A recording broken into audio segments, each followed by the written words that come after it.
to the communities, and what sort of models or lessons or experiences you have with that. Minister John? Well, first, thank you for that question. You're way more excited about my extensive portfolio than I am, but I'm glad someone is. So what I've adapted in terms of being the Minister of Tourism with an extensive portfolio, or I think you guys say et al., is that strategy is important. Everything you do, well, I brought it from my personal life, everything you do has to be strategic. Tourism is just like every other potential economic boost for a country. If it's not done in the most appropriate way, then the beneficiaries ultimately won't be the recipients. So, for example, in Turks and Caicos Islands, I've talked about the geographical issues we face in terms of the outer islands, but we also have social issues as well in terms of ensuring that local Turks and Caicos Islanders are ultimately the beneficiaries of this end product. Because we can have $1 billion GDP, 70% of which is attributed to tourism. But if my people aren't the true beneficiary of it, then ultimately I'll be a one-term serving minister. So we've had to take very strategic steps like the implementation of Experienced Turks and Caicos, which is a DMMO. And their responsibility is to ensure that everything we offer from a tourism perspective is culturally immersive, meaning that it cannot be replicated anywhere else by anyone who is not a Turks and Caicos Islander. And what this does is this provides a more gratifying experience for our visitors, but it also secures my people in an advantage that they'll always have the opportunity to offer an attraction, a tour, a service that no one can automatically move in and emulate because of access to capital, because of access to experience. Most of our developments or developers would come from outside funding and outside relationships and even outside hotel chains.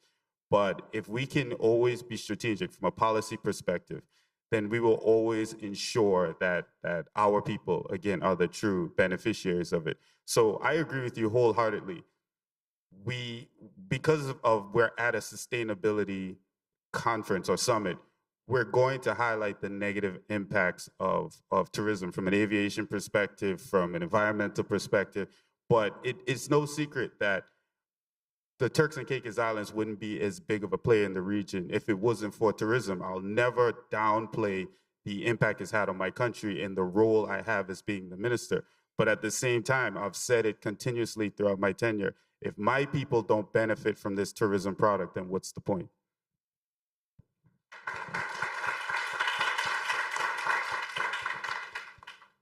Do we have more questions from the floor?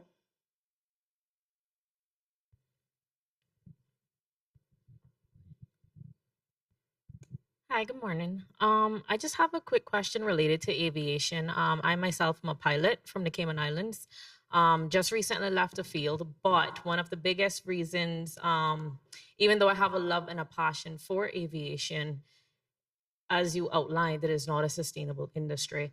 And I don't know anybody who came here on a sailboat, but I assume majority of us came via aviation. Now, as somebody who is now operating outside of the field of aviation, I do have influence and I do have the ear of politicians, but I feel like a lot of times we rely on the government to solve our problems. How do we as people outside of government make an impact and a difference? Great. All right. Thank you so much for asking that question. One of the things that some airlines have been doing, and they've realized that they can't rely solely on the government to assist with the carbon emission reduction in the aviation industry, is that whenever we book certain flights, we're actually able to offset our own carbon emissions. So what you see persons doing is that they would pay an extra on their airline ticket as a way to offset their own emissions.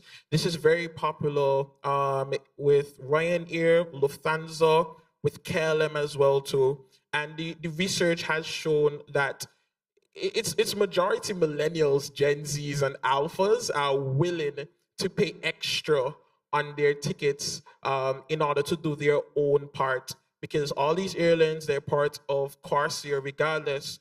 And once you're part of Corsair, you have to do some sort of carbon offsetting. But this is something that airlines are actually doing. We also have the example of Air France as well, where they have banned all of their routes that are less than 2 hours. So if you can get to that destination in less than 2 hours, they completely scrap the route and they now would book you on a train or a coach. I think Air Canada does the coach.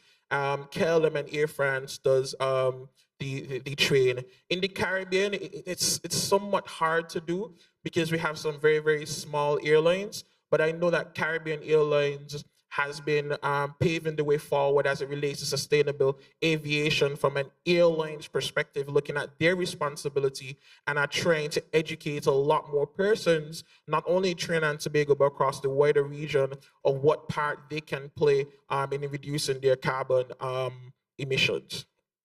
Thank you. We have time for one more question. Okay.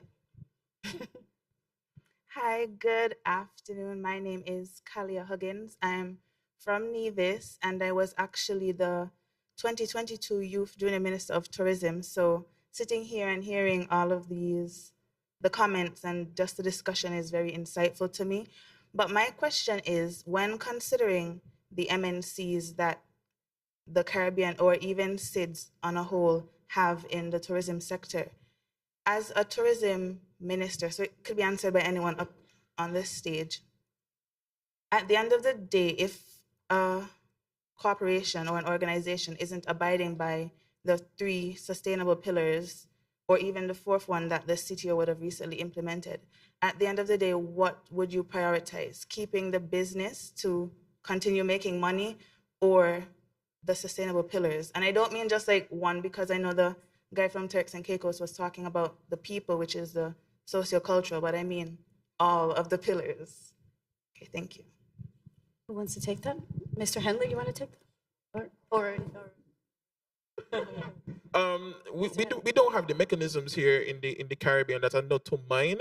But I work in the UK at Teesside University, and one of the things that we look at is different case studies of businesses that don't do what they're supposed to do. So, for example, from the aviation perspective, we would have had some airlines such as Ryanair and also Delta indicating that they're doing something sustainably. However, they were fined millions of dollars. So within other developed worlds, there are some mechanisms in place where you have some oversight organizations that actually go out and look at what these organizations are doing and they fine them. It's just trying as much as possible to cut down on greenwashing, really and truly. I don't think we have that mechanism within the Caribbean. I think if we implement something like that, I feel like we'll be making a whole lot of money with the fines. Yeah. Narendra, you want to? Yeah, I think it's a great question. One of the things that we have to start looking into, it's carbon credits, right? And that's a huge multi-million-dollar industry just waiting to be tapped into. So, and this is the right step. It's the right platform for it. Now, in terms of value creation, I just want to go back as well to 2 questions ago. With regards to eco-labels, the Minister for St. Kitts made an excellent comment when she said that one of the properties was Green Key certified. Now, by just having a Green Key certification, it's not an easy thing to get. It means as well there are a number of criteria that you have to satisfy, one of which is you must employ a certain number of persons from that particular community where that property is. So it has a ripple impact and a benefit, a sustainable employment benefit to those entities that go after eco-labels like Green Key. Then I want to jump one question further down now. Now, in terms of the way forward and value and so on, people are willing now to pay up to 10% more for sustainable products and services than in the past. Right, so people are moving away from volume towards value, and in the Caribbean we have to kind of pivot and move away now from sun lust towards sun plus, because we have a lot more. In terms of upcycling and so on, those are things we're seeing more and more in the Caribbean now. There have been great examples of a lot of carbon sequestration projects happening in the region, right? And also spawnification projects as well. So these are just big words, but it just means creating value from waste, right? And of course, we do have a lot of examples in terms of incentivizing green certifications and milking the benefits from doing such. So of course, there's a value from going in the direction of sustainability as well, right? So I just wanted to add those in. Paloma, you mind if I just touch on that quick? So just to add on quickly, and I probably represent the rare perspective being an actual policy maker. So I do understand everybody's perspective from looking at global or international or regional organizations to kind of step in from a compliance and enforcement perspective. But as a policymaker or legislator, it is directly our responsibility to hold these businesses accountable. Now, obviously, the pillar they're always going to stand on is the economic pillar. They're in the business to make money. It's our responsibility to ensure that every decision they make is ultimately not only sustainable, but limits the impact on our countries, our community, and ultimately our region. So I don't get the opportunity to pass on the buck to these regional organizations that ultimately police sustainability. When we engage with these businesses, and I said it in my opening remarks, you have to engage us as an entity that actually cares about the place you're doing business in. You have to engage us like someone that's ultimately going to live here, and you're seeing long past your 10-year, 20-year returns. You have to look at the impact for my children and my grandchildren. And I think small countries like Turks and Caicos, and I'm sure even now what St. Kitts and Nevis is doing in terms of geothermal energy, it's not like it was in the old days where anyone could come and sell us a dream and we automatically just roll out the red carpet. Now we have the intellectual experts, we have the consultants, we can do the research and the reports and make sound, calculated decisions that fall within our policy. So when it comes to the other pillars, it is our responsibility. Compliance and policing will always be my role as a policymaker and a legislator. And ultimately, as I like to think of myself as an innovator, I see it as revenue generation, because we live in an era where the best way to punish or encourage companies to fall in line is to hit them in their pockets. And we've become very creative in our approach in terms of how we tax these individuals, in terms of reef taxes, beautification taxes. You want to play outside the lines, it's going to cost you, and it's going to show up on our revenue at the end of the year.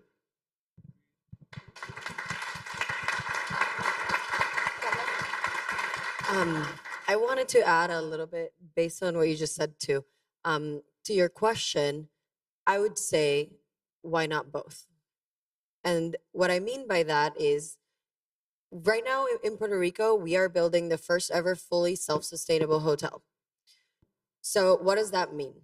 Historically, hotels in Puerto Rico have been coming in, especially the larger chains have been coming in, and they take the resources from the community. So obviously the community's mad about that.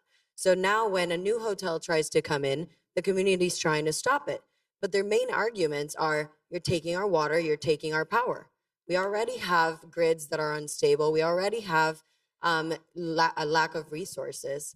But these businesses, in the end, can actually create their own resources. We can create our own water. We can create our own power. And it might be that you might have a little bit more of an upfront cost, but in the end, you actually end up making more money, because your operating costs end up being so much lower when you build in a conscious way, that in the end, you can do both. You don't have to sacrifice businesses making money with sustainability. It can happen, and we can do it, and we are doing it now, so that we can prove that all of us can do it as well. And before we close, Amanda, do you have some closing?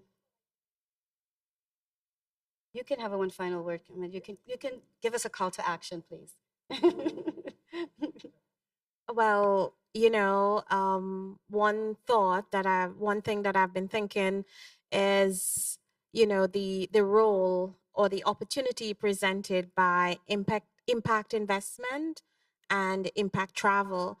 So we're in a region where we are always seeking to attract investors, and tourism by its very nature seeks to attract visitors, right? We want to ensure we are attractive as destinations and as a region, and we are competitive.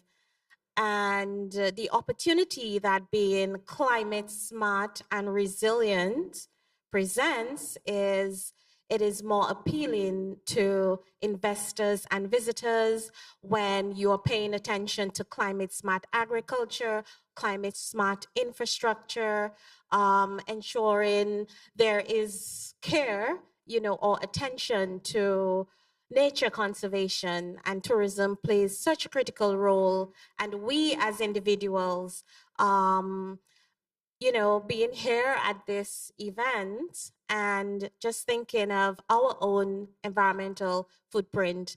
Are we turning off the lights when we leave our rooms, turning off the air-conditioned units? Are we utilizing the bins for recycling, for plastic water bottles, for example, proper waste disposal? So the call to action is that it begins with us. We each have a role, and I would encourage us to pay attention to our actions personally, professionally, and certainly when we are tourists.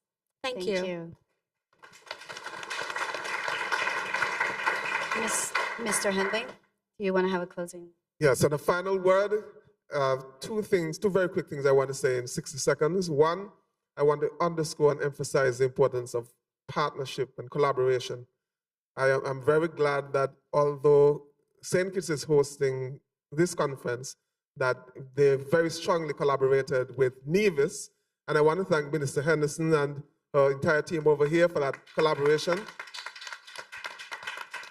So collaboration is important at the macro level and also at the micro level, where we collaborate with our stakeholders, whether it be the hotels, etc.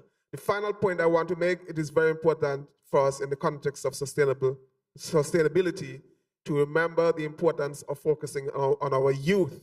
They are the future of our generation. I listened to some of them speak on Monday, and their thoughts are very profound, very deep. Let us listen to our youths more. Thank you. Thank you.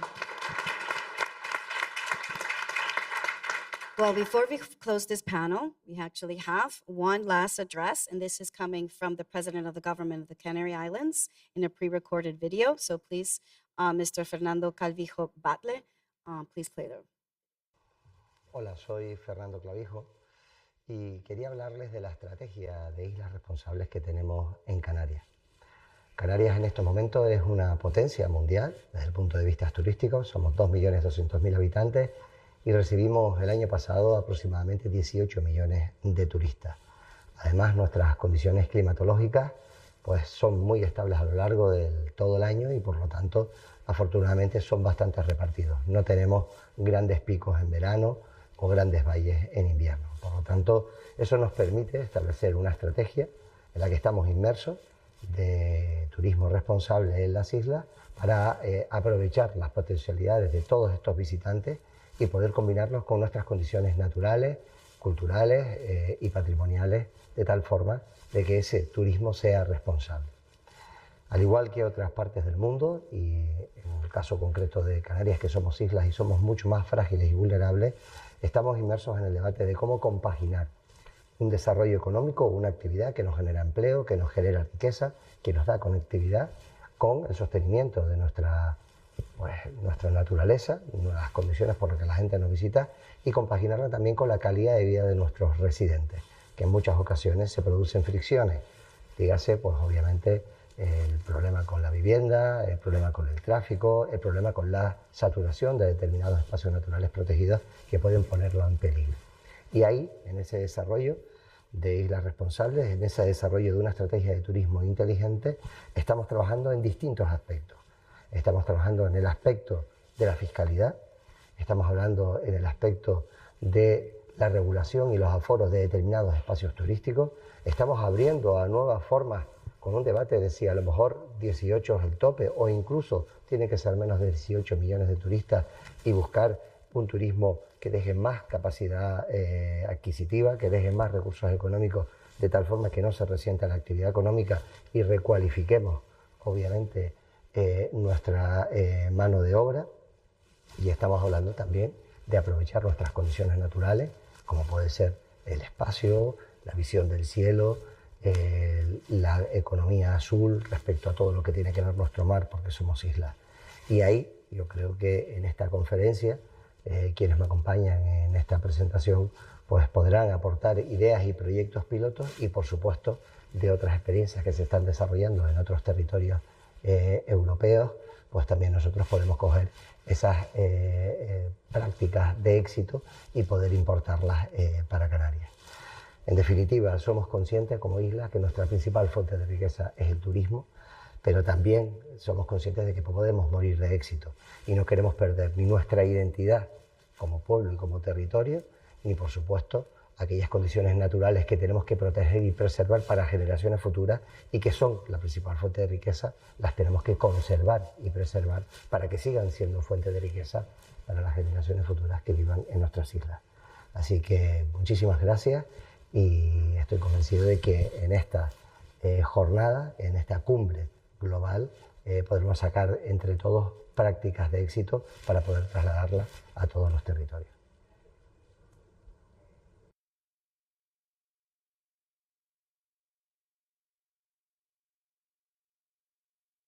Hello and welcome.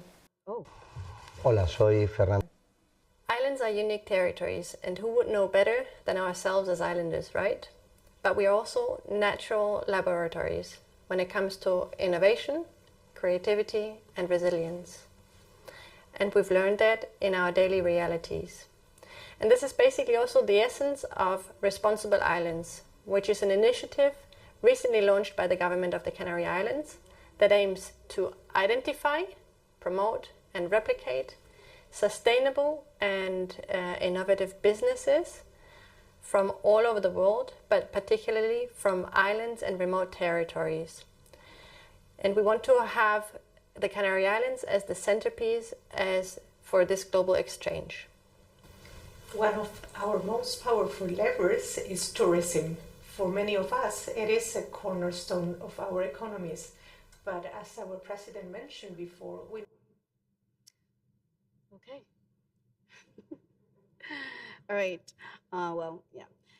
Thank you so much for your attentiveness, and I'm sure you're all eager to go to lunch. So with this, we're going to finish our panel. So it is very clear from what we heard today that island nations are not waiting for solutions, they are creating them. So from policies that integrate climate resilience into tourism planning, to regional collaboration, community-led innovations, new investment models, and new infrastructure models. So today's conversation was evident that island nations are not just at the forefront of climate change, they're also at the forefront of climate leadership.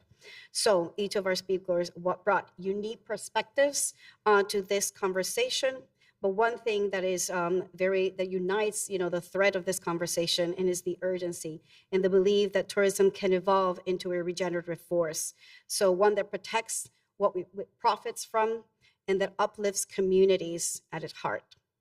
So especially inspired by the strength of unity here in this room, as we heard the other day at the Eco Park and again throughout this panel, when island nations speak with one voice, we can and we must shape global climate ambitions. Securing 1.5 degree target isn't just a number, it's our survival, it's our dignity, it's our future. So as we leave this session, I just hope that we take with us not just ideas, but the responsibility to act.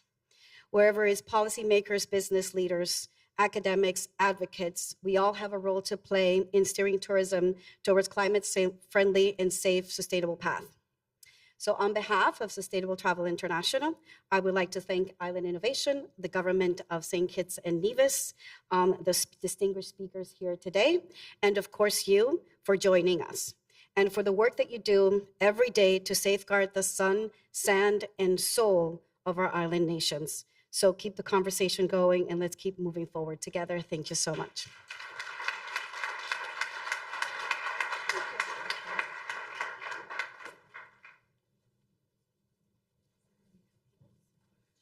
Thank you, Paloma, and thank you to our panelists from this morning who went over into this afternoon. Let's give them another round of applause.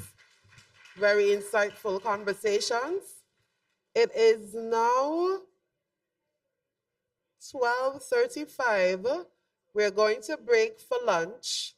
Lunch is 1 hour, so we will be returning to this room at 1:35. We encourage you to network during your lunch hour and visit the expo that's taking place next door and be back here promptly at 1:35. Thank you. Enjoy your lunch. We're at the end of the morning session.